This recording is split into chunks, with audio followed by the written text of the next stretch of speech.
মুসলিম শরীফের হাদিস, হাদিস নাম্বার 1239। আবু হুরায়রা রাদিয়াল্লাহু আনহু হাদিসটি বর্ণনা করতেছেন, আল্লাহর নবী সাল্লাল্লাহু আলাইহি সাল্লাম বলেন, মান সাব্বাহাল্লাহা ফি দুবুরি কুল্লি সালাতিন সালাসাও ওয়া সালাসিনা, আমার যে উম্মত প্রত্যেক ফরজ নামাজের পরে সুবহানাল্লাহ 33 বার পাঠ করবে,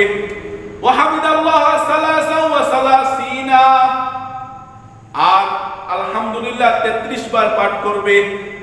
ওয়া কাব্বারাল্লাহ সালাসাও ওয়া সালাসিনা, আর যে আল্লাহু আকবার 33 বার পাঠ করবে, সুবহানাল্লাহ 33 বার, আলহামদুলিল্লাহ 33 বার, আল্লাহু আকবার 33 বার। আল্লাহর নবী সাল্লাল্লাহু আলাইহি সাল্লাম বলেন, আর শেষে এই দোয়াটা পড়বে,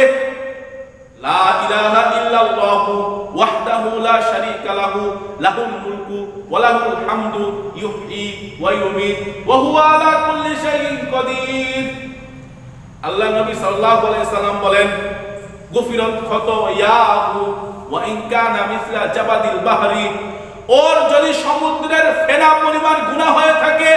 রব তার জীবনের সমস্ত গুনাহগুলোকে মাফ করে দিবেন।